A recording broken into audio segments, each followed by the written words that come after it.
좋은 아침입니다. 하나님과 말씀과 다시 안녕하세요. 김배경 목사입니다. 오늘 함께 묵상할 말씀은 창세기 3장입니다. 중심 구절은 창세기 3장 21절입니다. 여호와 하나님이 아담과 그의 아내를 위하여 가죽옷을 지어 입히시니라. 아멘. 성경에는 하나님의 여러 이름들이 등장합니다. 하나님의 고유한 이름이신 여호와 외에 엘로힘, 아도나이 등의 소위 말하는 하나님의 3대 기본 칭호가 있습니다. 그 외에도 셀 수 없이 다양한 직간접의 칭호가 있습니다. 성경은 때와 상황에 맞게 하나님의 이름을 기록하면서 하나님의 어떠하심에 대해 우리에게 알려주고 있습니다. 창세기 1장에 등장하는 엘로힘은 구약 성경에서 2250회 정도 사용되고 있는 이름입니다. 이 엘로힘의 뜻은 권세 있고 힘 있는 하나님을 뜻합니다. 그리고 이 장에서는 야훼라는 하나님의 이름이 등장합니다. 야훼는 엘로힘이나 아도나이와 달리 하나님께서 직접 자신의 이름으로 계시하신 단 하나의 이름이요, 오직 하나님에게만 사용되는 고유 명사입니다. 이 야훼라는 칭호는 하나님의 자존성을 강조합니다. 그 누구부터가 아닌 오직 스스로 존재하신 하나님이 바로 야훼, 여호와 하나님이십니다. 그런데 여호와 하나님이 사용된 용례를 보면 스스로 있는 유일한 존재의 하나님께서 택한 백성과 언약을 맺으시는 언약의 주체가 되실 때, 또는 죄인을 위하여 한없는 구원을 무조건적으로 먼저 베푸시는 하나님의 능동적 의지를 강조할 때 주로 사용되는 것을 알 수 있습니다. 그렇기에 여호와 하나님은 당신의 백성과 친밀한 언약의 하나님, 사랑과 구원의 하나님을 가리킨다라고도 할 수 있습니다.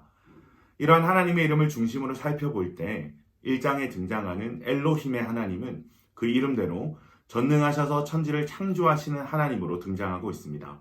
그리고 2장에는 여호와 하나님이라는 하나님의 이름이 등장하는데, 이는 친히 인간을 지으시고 숨결을 불어넣으시면서 나의 숨으로 살아라 라고 말씀하시는 친밀하신 하나님, 그리고 사랑하는 인간과 선악과 언약을 맺으신 언약의 하나님을 소개하고 있습니다.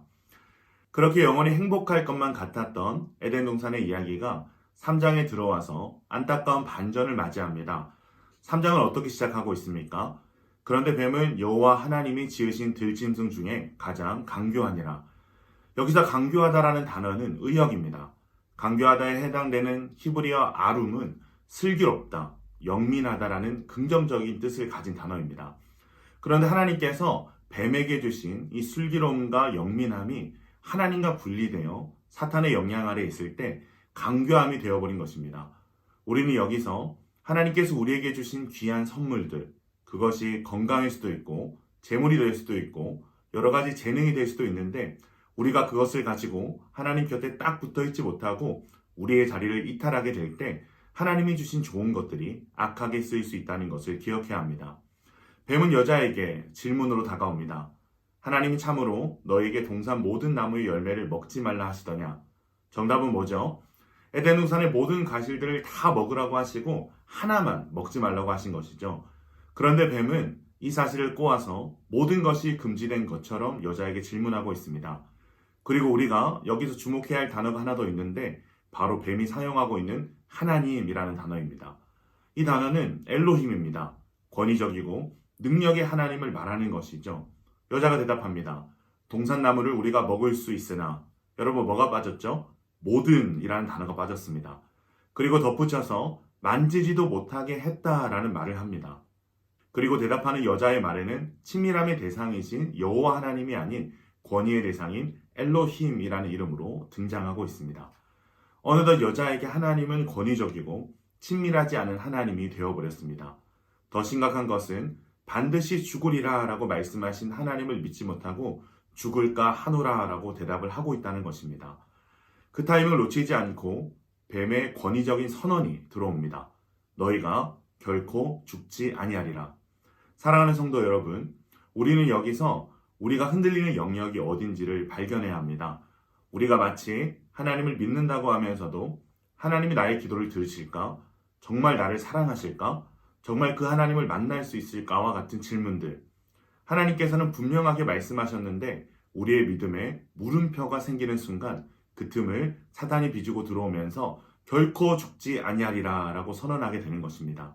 그리고 그것이 우리가 넘어지는 자리가 됩니다. 결국 여자는 뱀의 선언에 넘어가서 선악과를 먹고 아담도 먹게 합니다.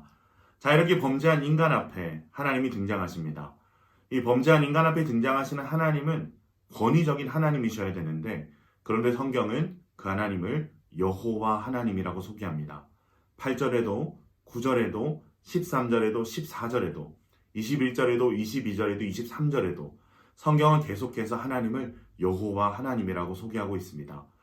이 여호와 하나님께서 아담에게 물으십니다. 내가 어디 있느냐? 하나님께서 아담이 어디 있는지 몰라서 묻는 것일까요? 아니죠. 기회를 주시는 것입니다. 사랑으로 물어보시는 겁니다. 그런데 아담은 여호와 하나님의 소리를 듣고도 친근한 여호와 하나님이 아니라 엘로힘으로 대답하고 있습니다. 여전히 하나님은 여호와 하나님으로 다가오고 계신데 죄를 지은 아담은 이제 하나님이 친밀하지 않습니다. 두려워졌습니다. 그래서 아담은 하나님을 엘로힘으로밖에 부를 수가 없습니다. 그러나 그런 인간에게 하나님께서는 여전히 여호와 하나님이심을 성경은 소개합니다. 이들이 지은 죄로 아담은 평생의 수고를 해야 하고 여자는 해산의 고통과 남편의 다스림을 받아야 하는 벌을 받지만 벌을 내리시는 순간에도 하나님은 여전히 여호와 하나님으로 그들을 사랑하고 계십니다. 그것을 어떻게 알 수 있을까요? 3장 15절에 여자의 후손을 통해 예수 그리스도가 오실 것을 말씀하고 계시고 이름도 등장하지 않는 한 동물을 희생시켜서 가죽 옷을 친히 지어 입히시면서 예수 그리스도의 대속으로 말미암아 의의 옷을 입혀주실 것을 예표하고 계시기 때문입니다. 사랑하는 기쁨 가정 여러분, 오늘 말씀은 우리에게 하나님은 어떠한 분이시냐를 묻고 있습니다. 우리가 하나님의 어떠하심에서부터 멀어질 때 우리의 믿음은 흔들리고 그 틈을 타고 사단이 역사하기 시작하는 것을 보았습니다. 또한 어떤 순간에도 하나님은 우리에게 여호와 하나님, 사랑과 친밀함으로 다가오시며 우리의 죄로 인해 언약이 깨졌음에도 불구하고 우리의 깨어진 언약의 영역까지 당신이 친히 담당하시며 우리를 끝까지 구원하시는 여호와 하나님이심을 오늘 말씀은 선언하고 있습니다. 사랑하는 기쁨 가정 여러분, 말씀이 말하고 있는 하나님의 어떠하심을 굳건히 붙잡고 세상의 그 어떤 목소리에도 속지 않으시기를 바랍니다. 아담과 하와에게도 그리고 오늘을 살아가는 우리에게도 여전히 하나님은 여호와 하나님이심을 믿으며 담대히 그 하나님께로 나아가는 저와 여러분 되시길 주님의 이름으로 축원합니다.